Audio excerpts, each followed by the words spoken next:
Ladies and gentlemen, welcome to Hero Movie Podcast, your greatest source for superhero movie discussion in the multiverse. I am your host, Adam Porters, and I'm joined by Sweet Sean Kovacs from the internet.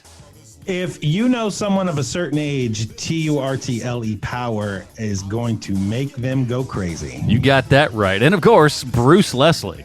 I'm a prickly pear, and I think this is our first Corey Feldman movie. Oh my gosh, I think you're right. Yeah, it is. No other connection Hopefully to not that. the last. Well, fingers crossed. when that License to Drive comic that you've been working on comes out finally, I think we'll have the Corey Feldman episode that we all not only need but would deserve. Bruce, do you know the story of Corey Feldman on this movie? No, I don't.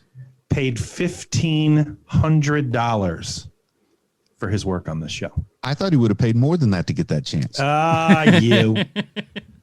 He'll do anything, and we'll do anything for the people that support this show over at patreon.com/HMP. There you get the pre-show, post-show, and of course, Dinger Zone. But the biggest and bestest thing is that once every month, you fine people get to vote on a movie that we watch. And actually, you get to do that twice this month. But let's roll over our options here that everybody had to choose from. We had Bulletproof Monk, Hancock, Zoom, Return of Swamp Thing, and just, I don't want to say bashing the others because it was not that close, but close enough, man. Teenage Mutant Ninja Turtles from 1990 just rose to the top there, and frankly, I couldn't be happier with that decision. Oh, me too. This is the one I wanted to win, but I was afraid to jinx it when the vote went up. Oh yeah, you too. You don't say that right out loud to the HMPers, man, because they'll just go like, "Oh, is that what you want? Well, let's not do that at all." It becomes a write-in campaign, and it's just some sort of animated crap that'll just drive Sean up the bumble of the wall. And also, not to mention, like, not just our voters, but in general, I think the universe hates me. So if I say what I want out loud, that's a good way not to get it. Yeah, I concur with that. Just keep it all quiet and to yourself. If nothing happens, it's fine. But we are excited about all of that, and we're excited to welcome in a couple of people into the HMP Nickname Hall of Fame here, everybody. Sean has a couple for us because we finally put up a list, a big giant list of all the HMPers that support us over at Patreon and all their corresponding nicknames. We've got kind of the knock list now. Oh man, that MI series never ends. No, it doesn't. The knock list is in the open. We get one, and we can match it up with their code name and everything. It's perfect. So Sean has a couple more names for us because we had a few people that, for whatever reason, that we ended up missing. So let's get into some of those. Right. So we've got 5 new names here on the list. And the first one up here is Amber Justice. Now, Amber Justice, you don't need a nickname. Your name is Amber Justice. Yeah, it's pretty good. That sounds like a superhero, man. Right. Well, but it's also sort of a ripoff if I don't give her any nickname at all, with the name Amber Justice. So Amber Justice, let's just make it clean. Your nickname is the Amber Justice League. Oh, that's beautiful. There you Super go. clean, perfect, very good nickname, Amber. I'm picturing all dinosaurs whose DNA was gotten from Amber. Oh, Dino DNA. But in a strange twist, not the element Amber, the actual person who's got the nickname. what was that crappy song from the early 2000s? That Amber is the color of your energy or some garbage like that. Oh my word! Woo! You talk about bad. Ugh, fake hippies everywhere. Just disgusting. So next up is Jessica Berry. Jessica never got a nickname either. And Jessica, I had a difficult time coming up with a nickname for you, to be honest with you. But I think that we've settled on something great because your nickname, Jessica, is Night Cheese. Working on the night cheese. You remember that Bob Seger song? That's exactly why I've nicknamed her that, because no one in our pantheon has a song that goes with their name. But now we've got Working on the Night Cheese. It's Perfect. It's so good. Oh, man. And so next up is Corey, and I don't know how you pronounce it, if it's the French pronunciation or the American pronunciation. It's either Corey Dernier or Corey Dernier, and I don't know which one it is. So let's just say, because we live in America, it's Dernier for now, but you can correct us, Corey. Corey, your new nickname is the 21st Century Giant. Ooh. Interesting. Mm-hmm. Not stuck in the old times, but this is new stuff. Brand new giant. He's a new giant. I'm new to the Giant scene. And then we've got John Clifford. John Clifford, your nickname is now AstroTurf. All right. AstroTurf, beautiful. That sounds like a guy that's eventually going to be the villain. It could be. Kills all the grass on Earth and replaces it with AstroTurf. No more. Well, what he wants to do is rid the world of having to mow a lawn. So, like, it's kind of like Magneto. It's like, it sounds pretty good when you think about it, but if you really get it down, you're killing all plant life. That's no good. And he's like facing it from both sides. He's enemies with grass plus that new field turf stuff they've been using for the last 10 years or so. Yeah. And finally is Jens. And Adam gave me the heads up on you, Jens. And so I know that you, one, are male and two, are German. And so I'm guessing that you pronounce your last name Vindend. I'm guessing. Vindend? Vindend. But please correct me if I'm butchering your last name. I don't mean to.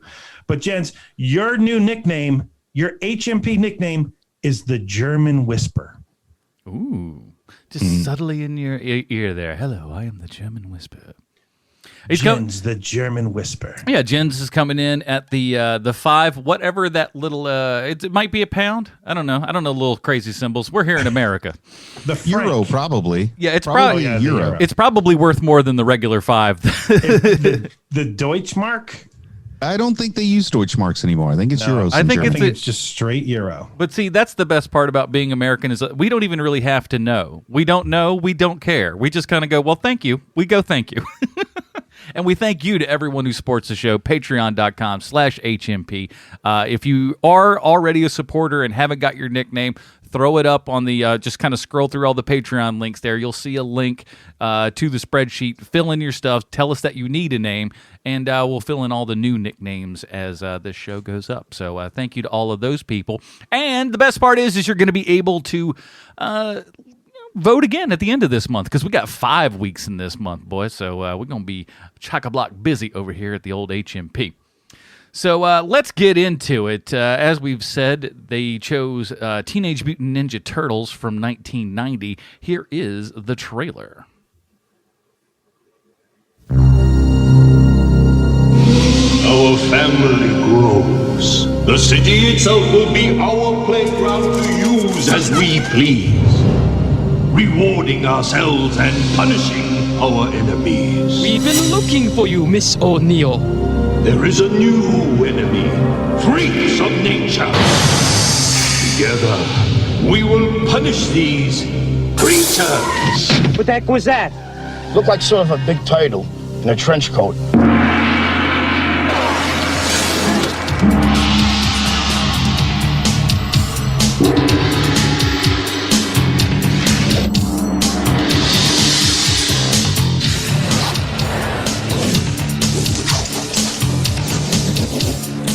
Awesome!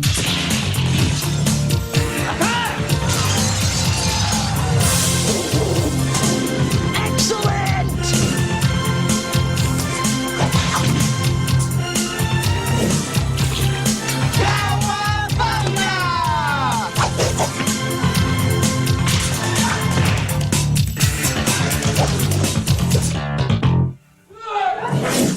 Yeah! I love being a turtle! All right, that was the trailer for Teenage Mutant Ninja Turtles from 1990. Here's the IMDb plotline for Teenage Mutant Ninja Turtles emerge from the shadows to protect New York City from a gang of criminal ninjas. This is directed by Steve Barron. You know what time it is. Bruce's Comic Book Connection. Bruce, what do we got this week? Well, about 3 years ago, I got to sit down and talk to Kevin Eastman for an hour or so in an intimate setting. It was a VIP panel. That meant people had to buy a separate ticket to attend. And one reason I agreed to host it was because it meant I didn't have to pay 35 Canadian dollars to be there. I'll honestly say if you're a big fan of a creator and they're going to talk, you don't really want to be the host or moderator or whatever you call it, because you want to sit back and just watch and listen. You don't want to feel the weight of the responsibility of making sure both the audience and the star have a good experience. This means the one person in the room whose experience means absolutely squat is you. But Eastman was wonderful. I had thorough enjoyment of the experience. He's a super nice guy. He has lots of great stories, and something that is very rare in a comic creator, he seemed to have zero bitterness about anything. And if you know the whole story about where most of the Turtles' money went, you know he has something like 54 million reasons to be bitter. And he's not. Look, I'd be bitter. But clearly Kevin Eastman is a better man than I am. So I really enjoyed sitting at the dais with him and just talking about the Turtles. It was like one of those moments in an inspirational show or movie where the whole audience disappeared and it was just me and him. Do you want to know why it felt that way? It wasn't because I was awesome at my job. It was because Kevin Eastman has ridiculous charisma. He seems like one of those guys that didn't just happen to have the right idea at the right time and be in the right place. He seemed like a guy who was going to be special no matter the circumstances. And that really bums me out because I'd like to think I'm just as good as anybody else. I was just born too late or too early or didn't live in the right place or didn't know the right people. But Kevin Eastman blows all that right up in front of my face because that guy, he's got something special going on, and that's pretty cool. He also acted like I was a great guy, even though he had no way to know that I'm not. And as a moderator, I'm like many things I do in life. I'm competent and professional, but nothing special beyond that. But he spoke with me at length about Daredevil and Frank Miller and how he was parodying that work, but at the same time absolutely loved it. It was kind of an honest presentation of admiration and envy combined into one, and making a comic as a lark, playing it all off as a goof or a labor of love while really wanting major success with it, but afraid that admitting as much would set him up for disappointment. He also talked about, and I'm paraphrasing here, but being able to let out a big sigh of relief when it did become successful so he didn't have to worry about it anymore or pretend like it wasn't a big deal. I related to that guy. Like I felt he was just one of my neighbors or something, and he had lived a life similar to my creative life, save for that whole sigh of relief when he eventually attained creative success thing. But let's be clear. Teenage Mutant Ninja Turtles was sincere from day one. What you see is what you get. There was not careful observation or market research. This wasn't a manufactured situation like one can sometimes run into. You know, there are stories of major tech companies starting out in a garage or a basement, but when you look harder, these were people that had at least $1 million in seed money, and that's like late 70s, early 80s dollars. It's still impressive what they did, but it's not the story that gets put out there. But the Ninja Turtles, with the Ninja Turtles, Eastman and Laird really were just two broke guys who drew and wrote these comics together. And when I say together, I mean it. They still don't know, precisely who drew what and who wrote what. They were working out of an apartment and borrowed something like $500 from an uncle or something to print 1,000 copies of issue 1, somewhere in that ballpark. And that was going to be the only issue because they didn't have any money to print an issue 2. And they went from shop to shop selling them on consignment. As someone who's kind of been in that position, that's a hard thing to do. They had no platform. They had no resume. It was just two dirty looking guys trying to sell a homemade comic. And the fact they succeeded is why I keep trying. Because within a few years, that crazy comic became the highest grossing independent movie, a record that stood for 9 years. So here's to you, Eastman and Laird.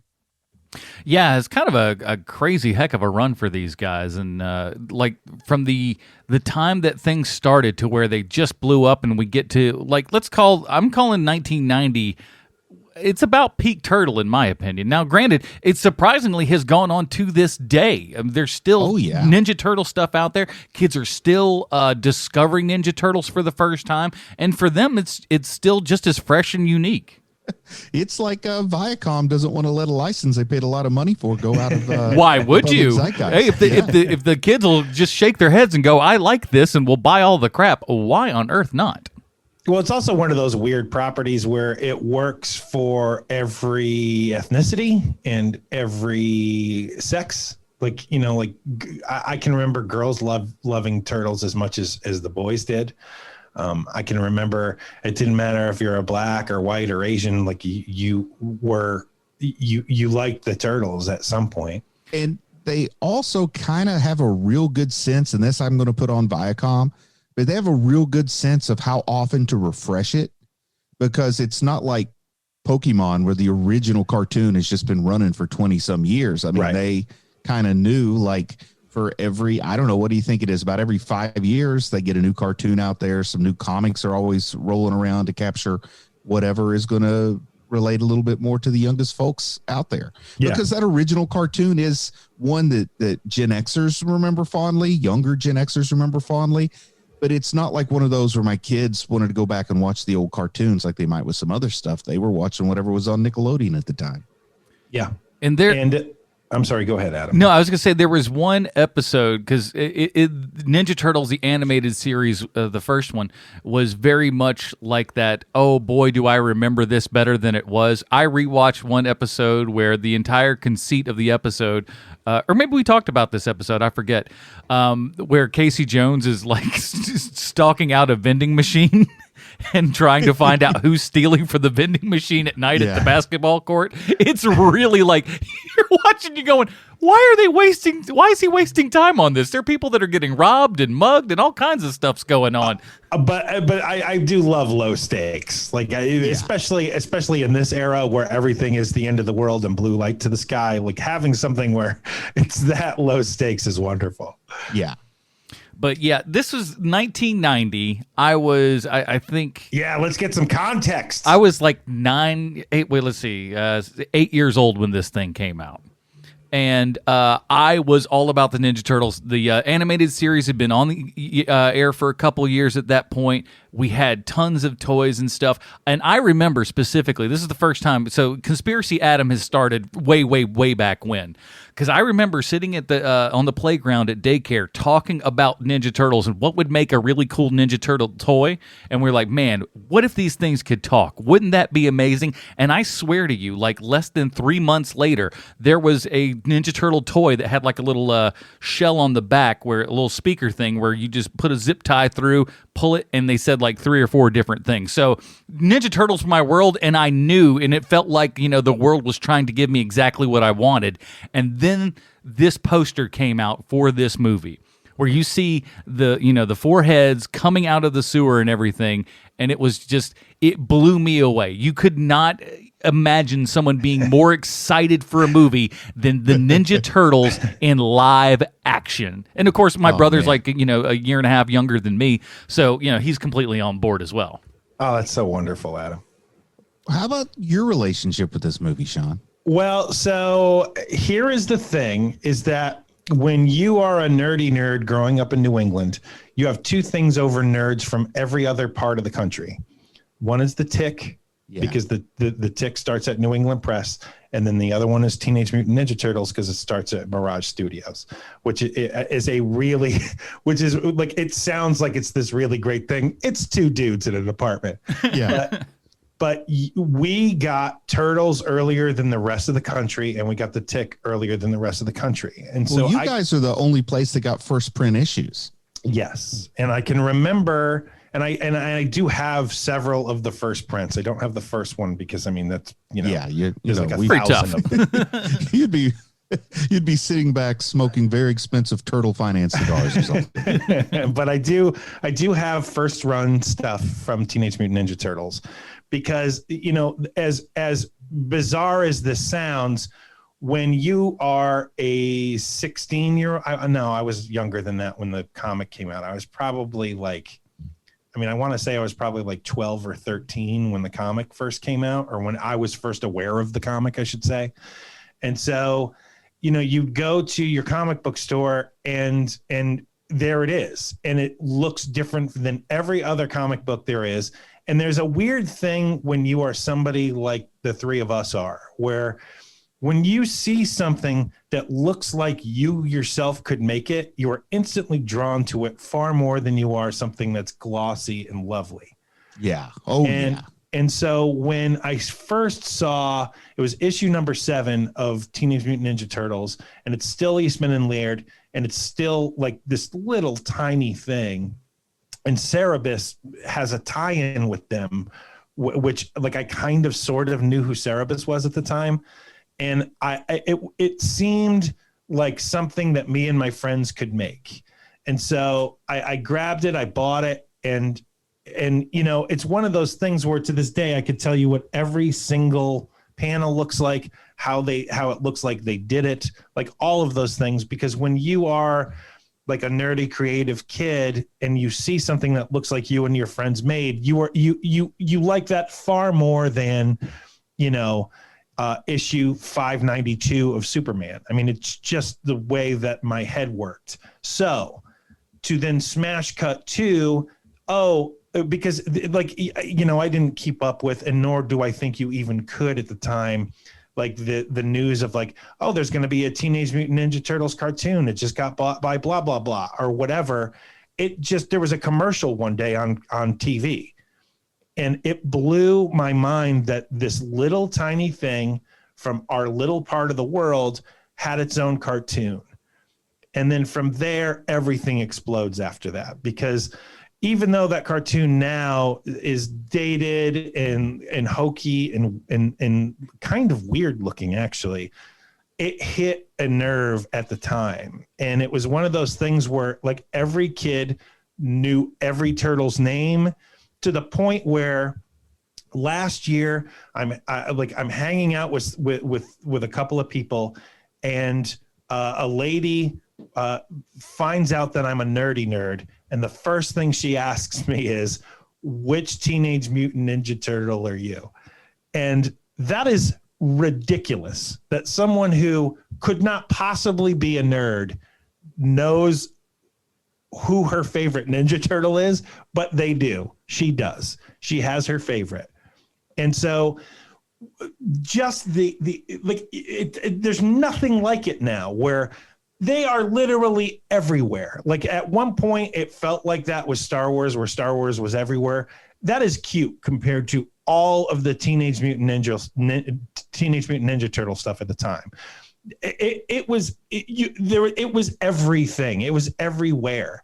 And so at a certain point, when they get huge and now they have a movie coming out, it felt like this is my thing, and it just caught on, and it made it so much more special to me. And that's my relationship with the Teenage Mutant Ninja Turtle. Very good stuff, man. Now, so hold on, because now it's Bruce. Oh, now we got to go to Bruce. Yeah. Well, I discovered the comics like retroactively. Mm-hmm. I mean, my introduction was, I feel like it was in the summertime, and the local Fox affiliate just happened to be on TV. And this cartoon was on that I'd never heard of before, which, now you really get surprised if there's something you never heard of before, because it seems like everything's recycled. But even then it was like, I didn't know anybody was really doing anything new. And then just kind of watched enough to see that the name alone seems so weird. And now Teenage Mutant Ninja Turtles is like a household name. It's something that seems very commonplace, but that combination of things seems so ridiculous. Really is the only word I can think for, particularly if you weren't primed from the comics. Seems so ridiculous. Like, I wanted to give it the benefit of the doubt. I was too old to really be watching a new cartoon, probably. Yeah. And at least in my mind, I was too old. But just the sheer ridiculousness of it. And I was going through like a phase where I was trying to watch a lot of like Bruce Lee movies, Jean-Claude Van Damme movies. I was into the Kung Fu movies, and this was like, okay, now this is like a type of Kung Fu thing that's like, it's just for me. I'm going to like this bizarre, obscure thing that nobody else is ever going to know about. Right. Yeah. But when the movie came out, I mean, my nearest movie theater was a 45-minute drive, and I don't know if I had my license and that was like one of the first movies that I drove myself, or if my mom took me.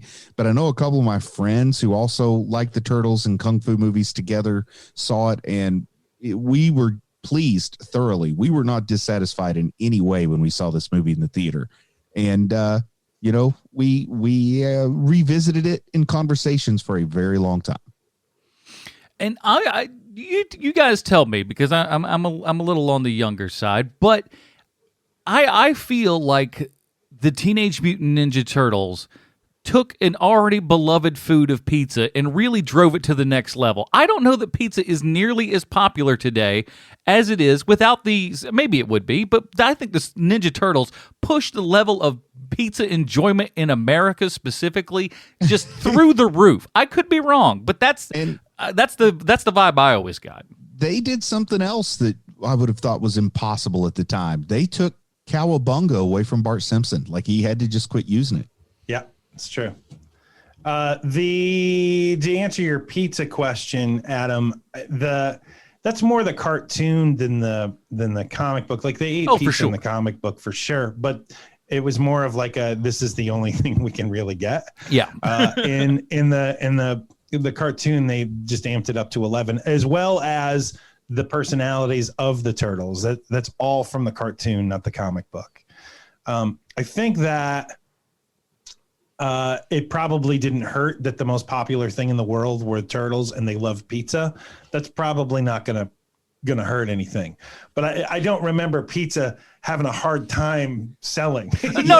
I'm not saying that pizza had a rough road before the turtles. I'm just saying like it turned it to 11. I think that the turtles adopted pizza because of its extreme popularity with teenagers rather than the other way around. Sure. And I will say this too. Like Bruce, I was a little too old. This is, man, I'm afraid I'm gonna like go deep here, which I don't mean to.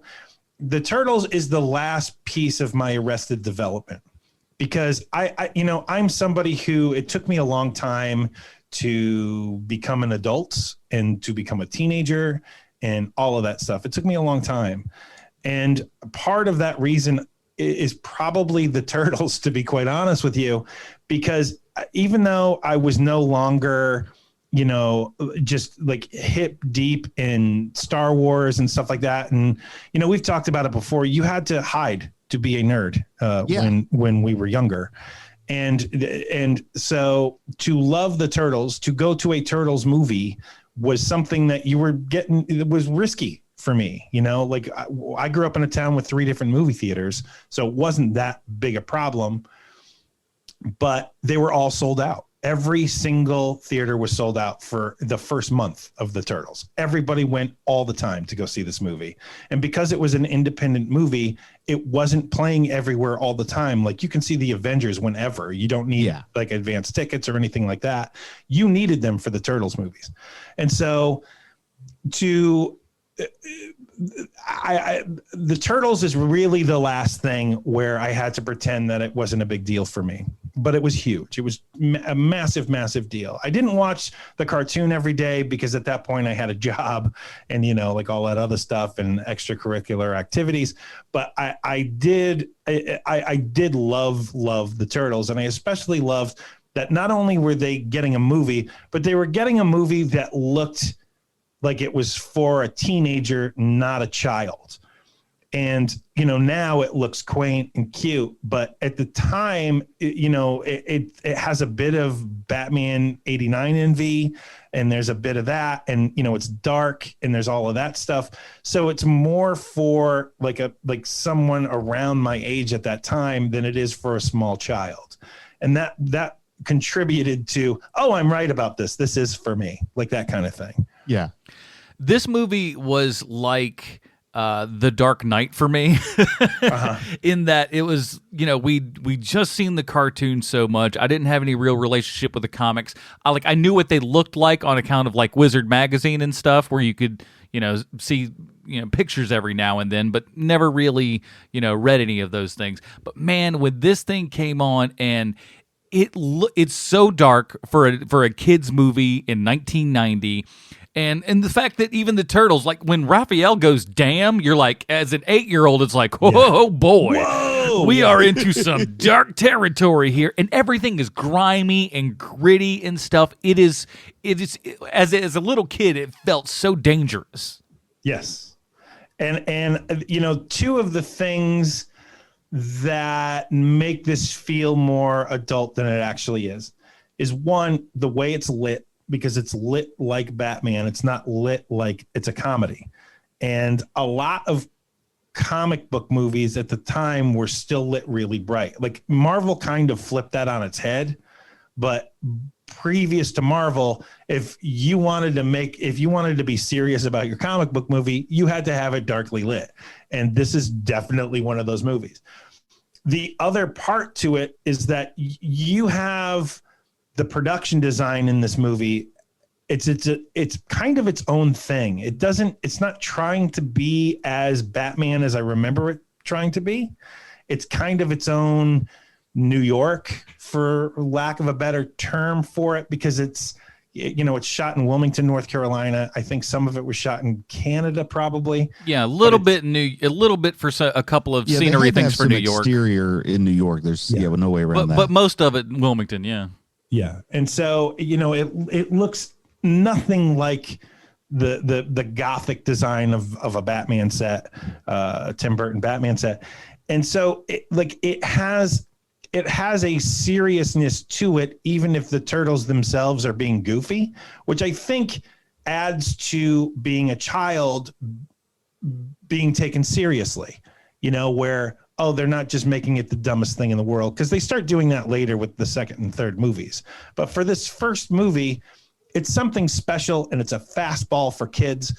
And that's what I'm hearing from you, Adam, because, Bruce and I, I was dating by that point, and hiding my nerdy shame, but I wasn't dating, but not for lack of trying.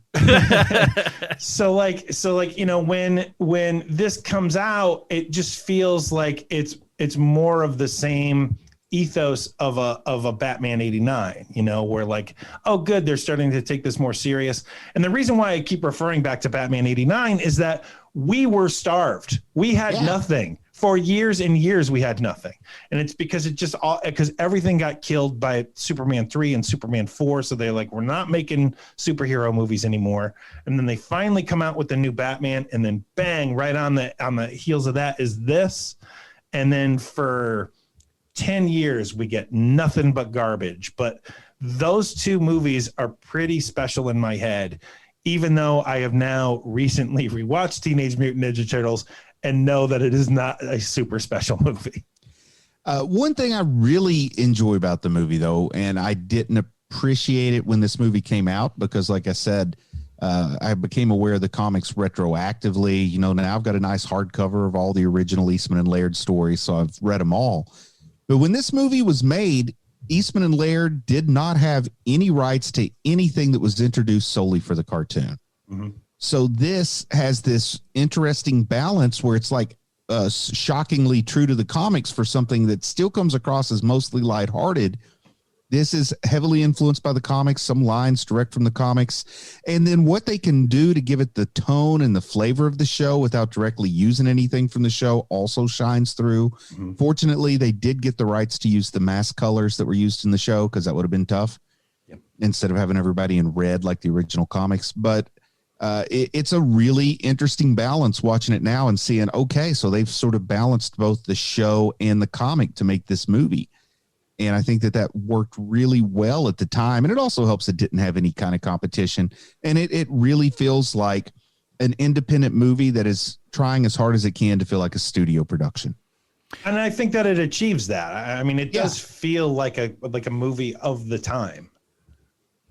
And I think I didn't realize it was independent until, I don't know, 10, 15 years later, when you kind of read about it as the most successful independent film before Blair Witch. And the time I saw it, I just assumed because it had a distributor that it was a studio film. Yeah, I mean, I didn't really understand the industry then, but I still kind of knew there's a difference between something like The Crying Game and, something that is a summer blockbuster. They're on the same shelf together. It's fine. Yeah. I thought it was, I love that going back, that kind of we keep that sort of spirit that we had with the cartoon and everything, but it did make it feel like that was real life, and we treated all of these things like they were real. There's no point in this movie, I don't think. I mean, there are jokes that are made, but there's no one winking at the camera going hey, how about that? Wasn't that something right there? Well, it's right on the line. It's as close as you can get. Yeah. And the big, were you guys surprised by anything in this movie? Rewatching it now? Rewatching it, yeah, I was surprised that it has more of a lull than I remembered. I kind of remembered him pushing it pretty solid the whole time. But no, other than that, I think I've seen it too many times too recently, I guess. Oh, really? Yeah, this is one where I know everything about it. It is one of those where I can just everything I go, oh, I remember this exactly. Here's the next point. There's your next line. Here's the next thing. It's almost ingrained at this point. But it's one of the things that I kind of realized, I guess now, is that how much this is very much like a lot of martial arts films from all the way back into the 70s and stuff, really. And this is put out by Golden Harvest. So Golden Harvest is a distribution company in China who does tons of stuff. So they've done everything from Jackie Chan movies. I think they did some Bruce Lee stuff as well. But you name it, they've probably had a finger on it at some point. And this follows so much of that same sort of structure of these great martial arts films from the 70s and 80s that but it does it in a very serious way, and because it's with these weird turtles and stuff like that, it feels new. It feels kind of like a new organic thing, and they take it seriously. And that's what I think one of the director, he kind of almost got fired from what they're saying towards the end of the movie, because when he turned this thing in, it's pretty dark. This is a kids program. It's rated PG, but like it's that close to the line, almost PG-13. If they would have dropped a couple of more bits of language in there, perhaps it would have maybe crested that level. But it was just dark enough. It was just raw enough, and it felt super neat. And the fact that you saw like Casey Jones in there as well. Sure, he didn't keep the mask on all the time, and that was disappointing. But Elias Koteas is fantastic in that role. And now you're talking about the thing that surprised me the most, because when I first saw this movie, I was not a big Casey Jones fan, and I definitely didn't like Casey Jones in the movie. But now as an adult watching it and seeing just how good he is in this movie, in this dumb movie, and he's so good in it, in the role, it is very impressive. There's a reason why he works all the time, and he's been working all the time for 30 years. It's because he is a terrific actor. And seeing him act against a dude in a rubber suit and playing it as well as he is just so fun to watch. And anything he's in, he elevates the movie a bit. Easily our best Casey Jones, including animated incarnations. Yes. But, and I don't know if it's because of the hockey gear or what, but the two live action Casey Jones that we've had are both Canadian. Interesting. Did not know that. I like the Jose Canseco slash yes in the store. Tell me you didn't pay full price for this. It was a two for one. It's so good. That was another thing that, like, I don't know, maybe it's just I had seen it so many times as a kid, and there are words that you don't quite understand or process all the time, and now as an adult you're like, oh, that's what he's saying. There were a couple of those in this one. Now, I also want to say I'm always impressed with the actual stunt work, fighting work, acrobatics that are done in the suit, practical effects. Like, there's no CGing out wire foo or anything when this movie's made. No, people are jumping on trampolines and stuff. Yeah, you see some of those long shots, though, of backflips and stuff in a turtle suit. And then, you read the behind the scenes stuff later about these awesome acrobatic performers they had in there. Just for that alone, I think this movie deserves some appreciation.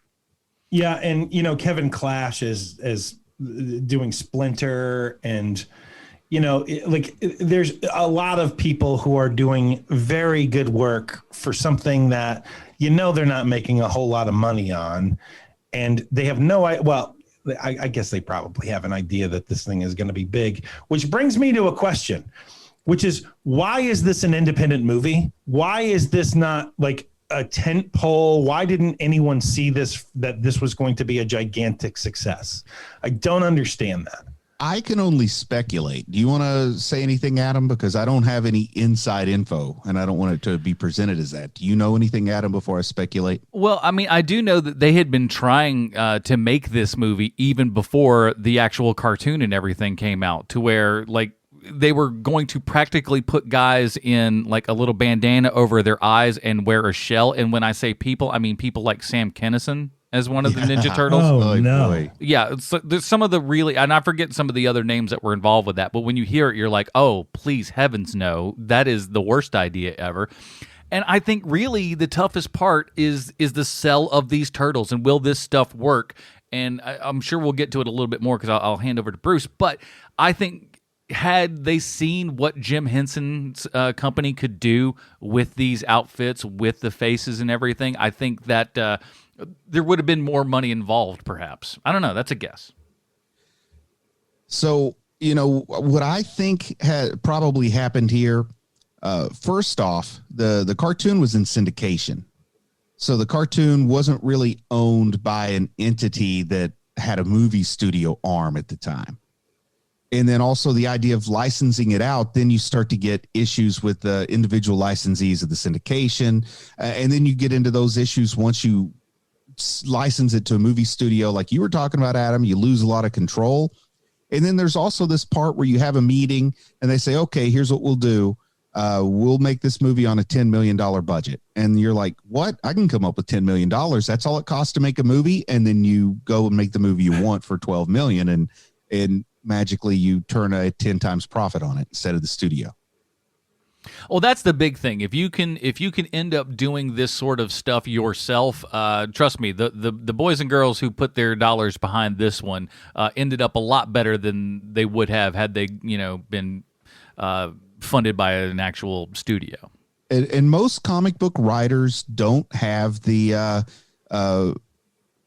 bank account of a syndicated successful cartoon show to help them. So most writers don't have the ability to have creative control over a project, but fortunately for these guys, they did.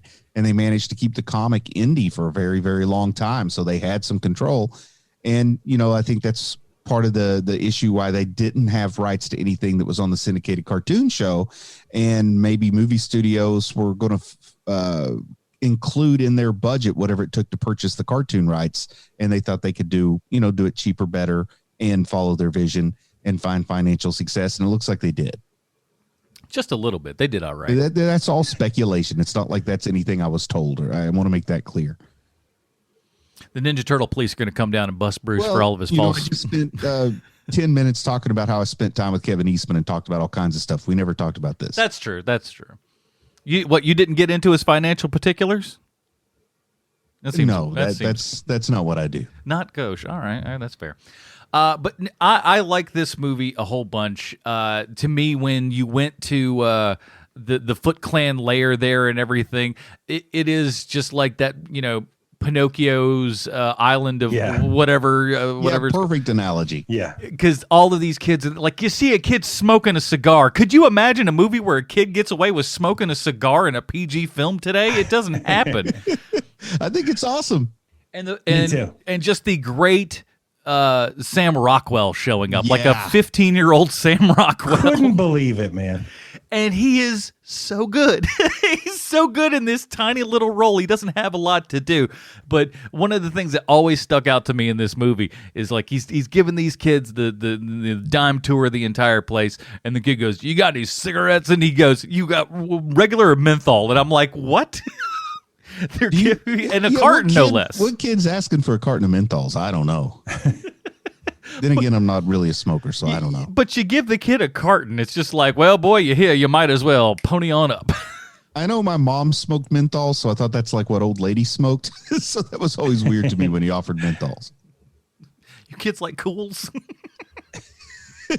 Now, I don't know, Adam. I don't know if this is the same for me or Sean, because we probably had a period in our life where we didn't think much about this movie, then came back to it and you realize, wow, that's Sam Rockwell. And it has like this big impact. But with you, with this always kind of being there, when Sam Rockwell's star began to rise, were you like, oh man, the guy from the Turtles is finally getting famous? Or were you like, oh my goodness, I never realized this great actor was in Turtles? Oh, it's much later. As much as I love this movie. And I mean, Sam Rockwell, I mean, you put me if I'm wrong here, but it's almost another 10 years before he starts to, get any kind of, status where we would really know his name, right? I know I didn't really know who he was until about 2002, 2003. So, yeah, that's a little more than 10 years for me. I'm trying to think of what the first big thing is that I saw him in where it was just like, whoa, here's that guy. I'll think about it. But like, I don't know what his breakthrough role was, but I first started to really notice him when he made that movie where he was the dating game host who was also an assassin. Confessions of a Dangerous Mind. Yeah. Yeah, that movie was so weird. I couldn't help but love it, and he gives a great performance. Directed by George Clooney. Yeah, that was his first directing effort, if memory serves. And man, not to change the subject just real quickly, do either of you guys believe for a second that Chuck Barris was an assassin? No. Good. Adam does, of course. I should have known better than There's that. listen, I like to entertain the idea that there's about a 10% chance. 10%. 10%. And Bob Barker was his handler. Oh, I think I know the answer. The breakout role for Sam Rockwell for me is in 1999 with The Green Mile. Yeah, he has a big 1999 for me because he's in both Green Mile and he's in Galaxy Quest. Yeah, those are probably the two things that really kind of launched. Like he had a heck of a year that year. Yeah. And, in retrospect, I can probably appreciate that. The way my mind functioned in 99, I could only have like one breakout star per movie. And for me, it was the big guy. Oh, man, he was so good, too. Oh, I Michael love that Clark guy. Duncan. Rest in peace, that guy. I always get his names in the wrong order, so I just call him the big guy.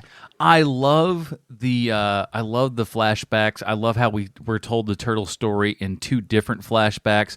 I love the way that we tell it with lighting and everything in the background just goes black and you have these silhouettes of these people talking and the little puppetry of the rat doing kung fu and stuff. It is so cool. I just and they shot that in 8mm. 8mm film to do those little back things because they wanted it to look raw and gritty. It absolutely looks it. Yeah, they did a good job. There's so much noise. There's just so much film noise and grain in there that you're like, what? This definitely is old. But I love that. I think the fighting stuff was great. I think this is the best Shredder that we've ever had. I love this guy. The outfit itself, that was one of the things as a kid where there's no way that they're going to make this Shredder outfit, work. It doesn't, there's too much spikes. It's too crazy. And they do it, and it's amazing. It's beautiful, man. It's so good. He's got these things. I love all the kids in the Bigfoot clan and everything, how they all are hanging out and trying to get up to this level of ninja and stuff to where they can put some pantyhose on their face and go fight people. I love that that's a goal for all of these kids. For me, it's all about the turtles themselves.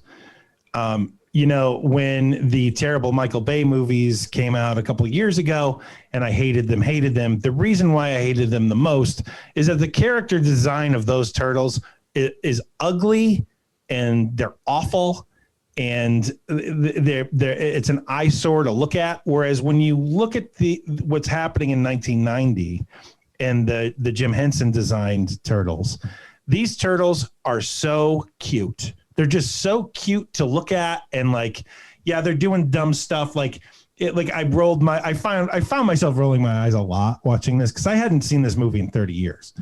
And so the tequila dance, all that, I find that cloying and annoying, but they're still just so dang cute when you're watching them. I give it a pass and all that stuff. And so when you look at the design of those characters versus the Michael Bay characters, why would you ever want that on a shirt? Yeah, it's weird. I'll still say out of all the incarnations, in my opinion, the best one for a shirt is the original animated incarnation. Yes. Which is a little different than this movie, but this movie's pretty close to it. Yes. Different than the original comics incarnation. But that original, and when I say original, I'm talking about the 5-episode miniseries that launched them. Right. That original incarnation, I'm the ultimate, what a friend of mine, a guy I know who also has a pretty well listened to podcast, guy named Ryan Higgins. He talks about lampshade fans where they come in and they say, for example, I love Batman, but the truth is they love lampshades with Batman on them or socks, but they've never actually read a Batman comic. Well, I'm a lampshade fan for that original animated incarnation. I can sit and watch somebody talk about them while they're showing clips in the background. I love the visuals, but I don't actually want to sit down and watch that cartoon. That's interesting, man. I always called that the iconography. That's probably a better term, but lampshade is way better. It's a way better term. I would love to have a Ninja Turtles lampshade with that original cartoon incarnation of the characters, but I don't really want to sit and watch that cartoon. Well, that's way better. And the best thing is when you say that to somebody and they go, lampshade, what are you talking about? And then you explain it, they're like, that is the perfect term. That's it. Yeah, they know exactly what you mean by that. And a couple years after learned that term, I met a couple that actually they have a business called Superhero Lampshades, totally unaware of that term. And now they're my, I will always stay in touch with the Superhero Lampshades people, even though they've quit making lampshades. Wow. How does one get into the lampshade business? Just goes like, there's too many naked light bulbs out there. We got to get to work. You're just trying to find your niche product to hawk at the local con. Everybody's got something. Or maybe they're party animals. Sure. But you're like, man, somehow I managed to come up with 15 yards of superhero pattern material on clearance. What can I make out of these? How about lampshades, night lights? We took all of our lampshade money and put it into cocaine. So what are you going to do? These things happen. Before we get into some stuff, I do want to say, the thing that still disturbs me the most about this is how Casey Jones straight up murders Shredder. Just a murder.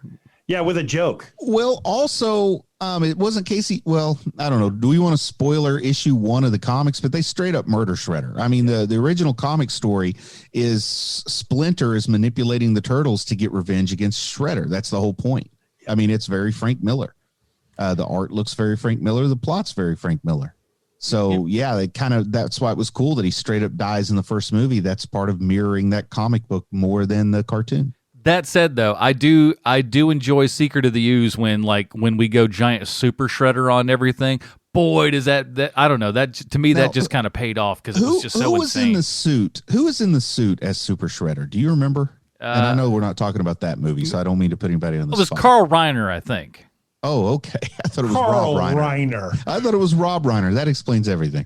So I have a confession to make. Yes. By the time The Secret of the Ooze comes out, I have moved on.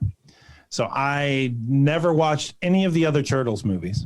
I moved on when the third one came out, but I did see the second one in the theater. I have only ever seen the first one. And watching trailers for the second one made me go, oh, I do not want to watch that. And so I have never seen it. Well, let's talk. I look forward to when we get to see it then, because I think we'll have some great conversation there. I think we will, because this movie itself was, from what everyone that kind of worked on it in one way or the other, was like, oh, this is wildly violent. We can't have this. And like, there were a lot of people that were upset. Jim Henson himself was like, boy, if we knew it was going to be all this violent and all this kind of stuff going on, we probably wouldn't have done it.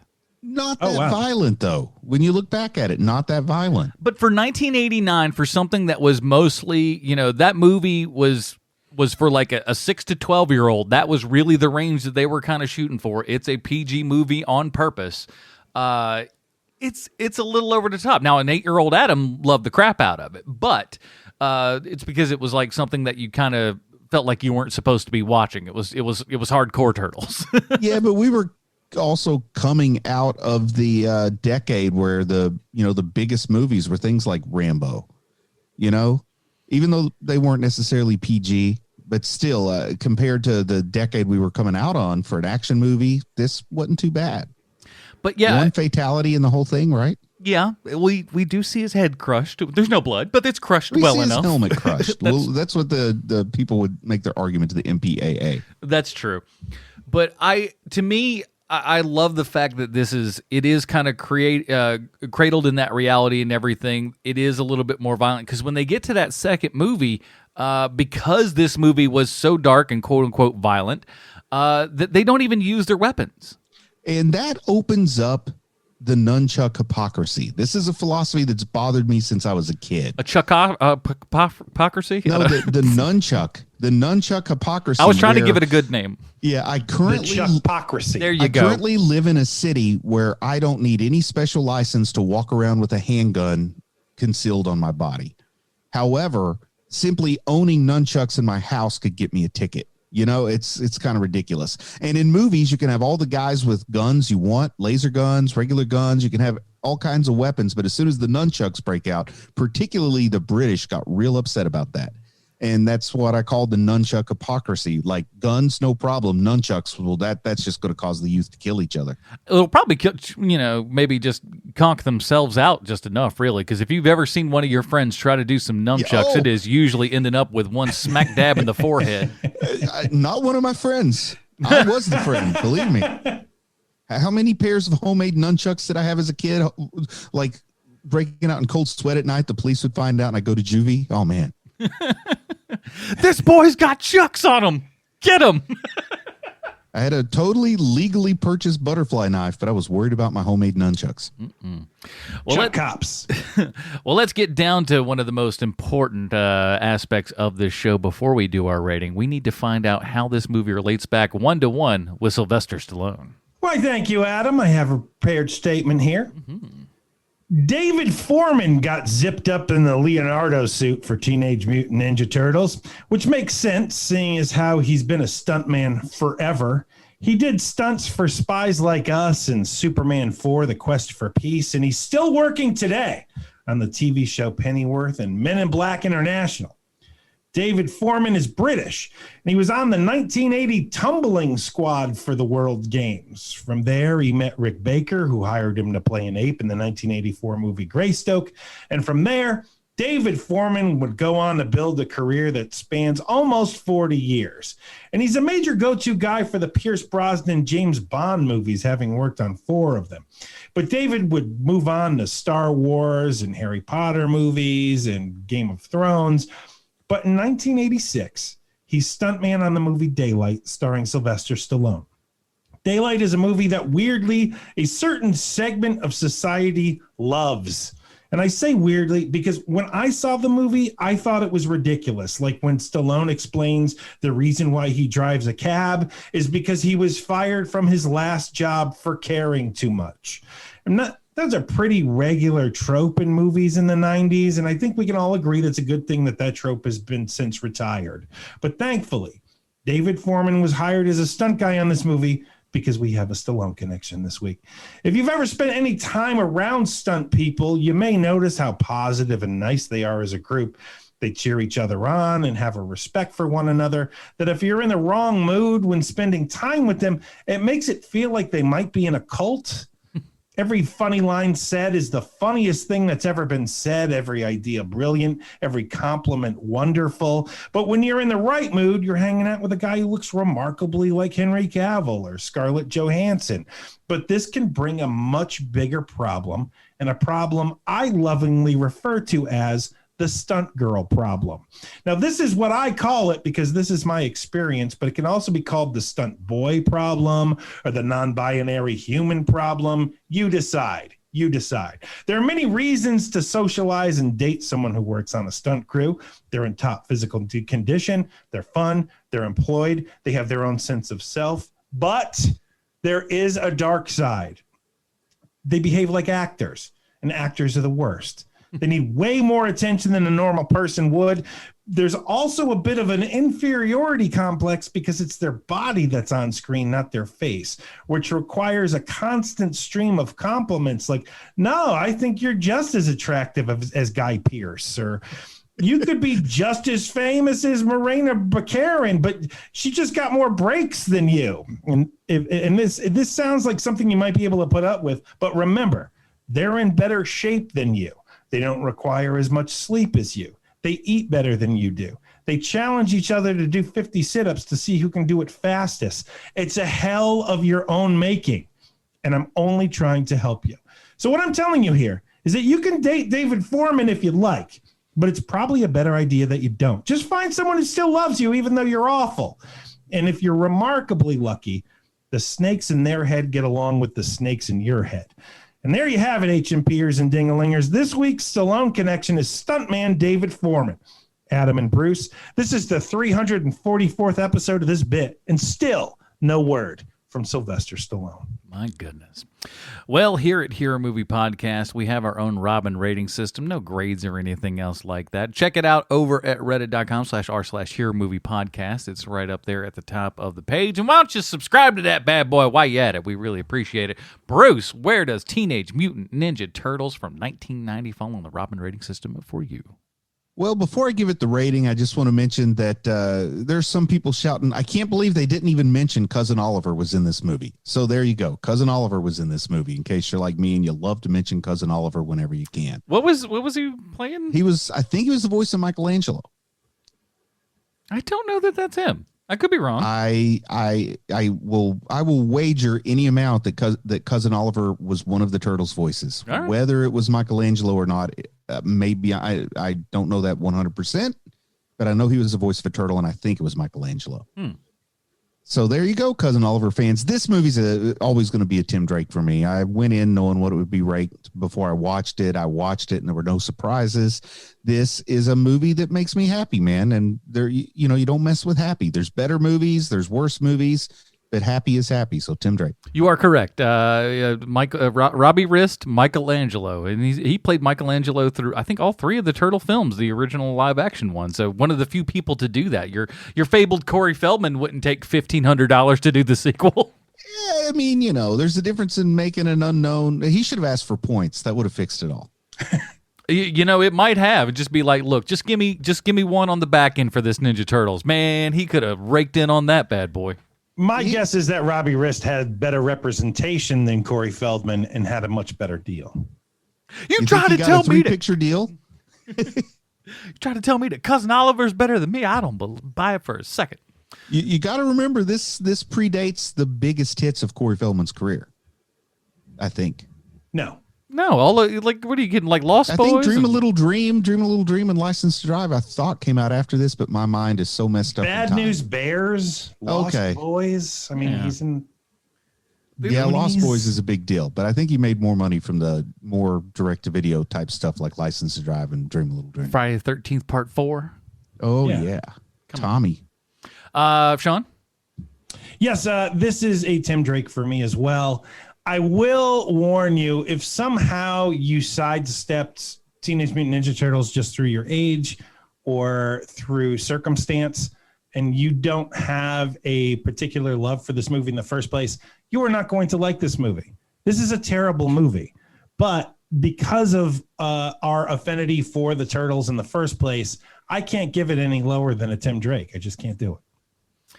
I do not claim in any way, shape, or form to be able to grade this film realistically. It's part of my childhood. This is a thing that I grew up on. I remember seeing it in the theater, all the Pizza Hut advertisements and crap, and how you wanted to go specifically to Pizza Hut because they had Ninja Turtle crap there. Even in 1990, I went to the Turtles Out of Their Shells tour at Carowinds, for heaven's sake, and it was awful. Even as a child, I knew it was awful. I'm like, this is terrible. Can we leave? And we did, and we just went to the rest of the park and did all the other stuff.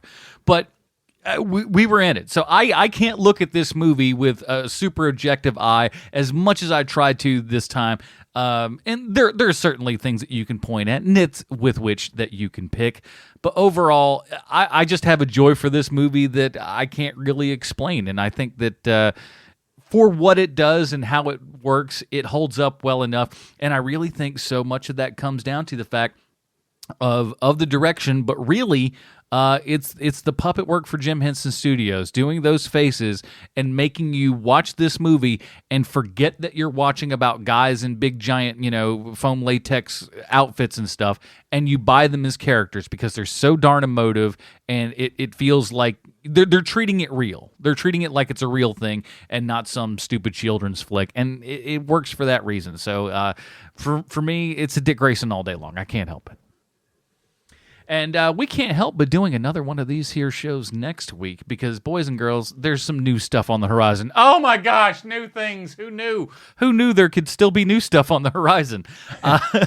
But next week, we're going to be covering, what's the actual name? It's Superman and Lois? Superman and Lois.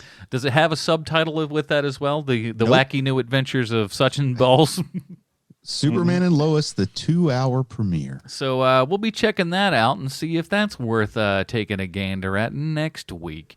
And, of course, as we said previously, we do want to thank everybody that supports the show over at the Dinger Zone and for voting on this movie that we watched this month. You guys will be able to vote again later on at the end of this month for yet another movie. Can't beat that. Oh, and by the way, I want to start something new because once this episode goes out, this is the new month and everything. Next week, we'll be saying off all of the big executive producers and all that kind of good stuff.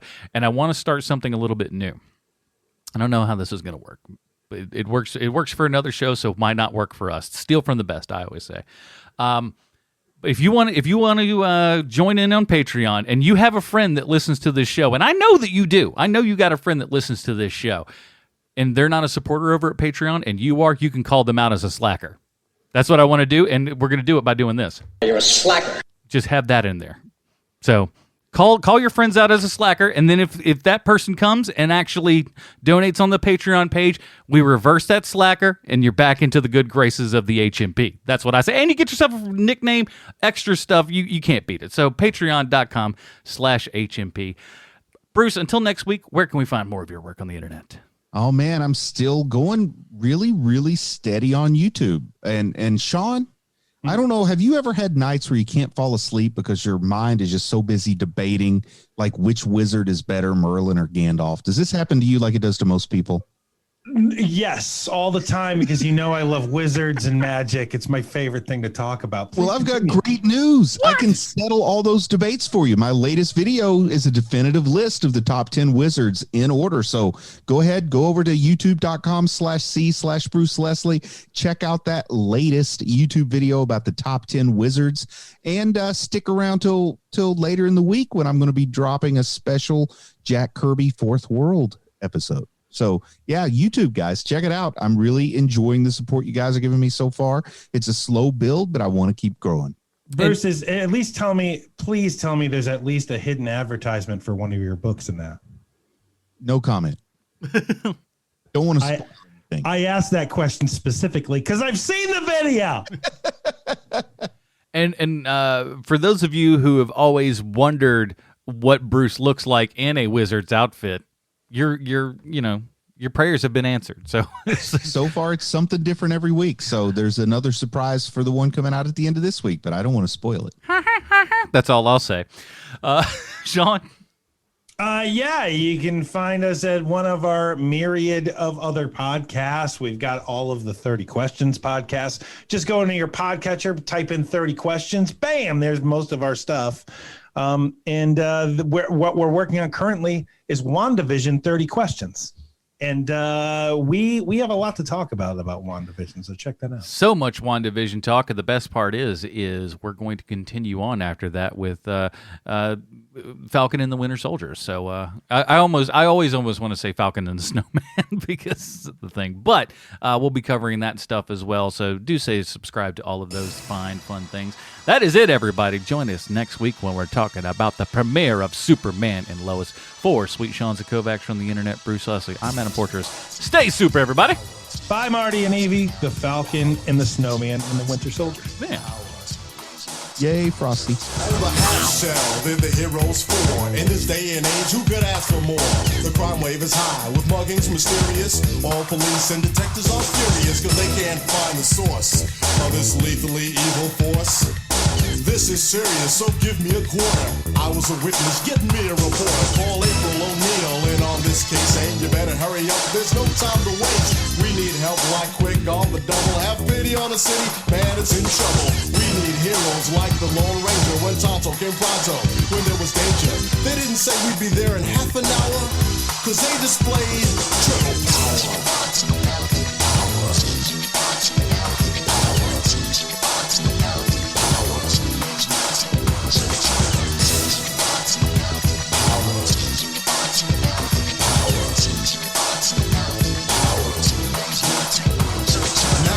Reporter was hot on the trail, determined to put these crooks in jail.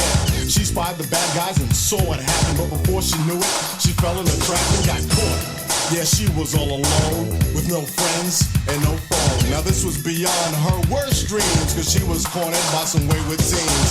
Headed by Shredder, they were anything but good. Misguided on love, they called them the foot.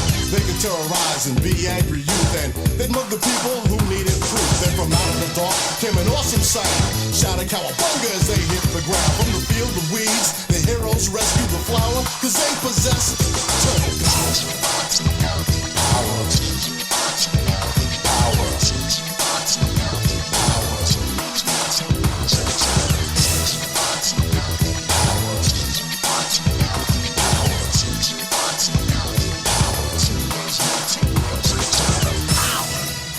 You stand for what you believe in. You find the strength to do what's right. That's turtle power.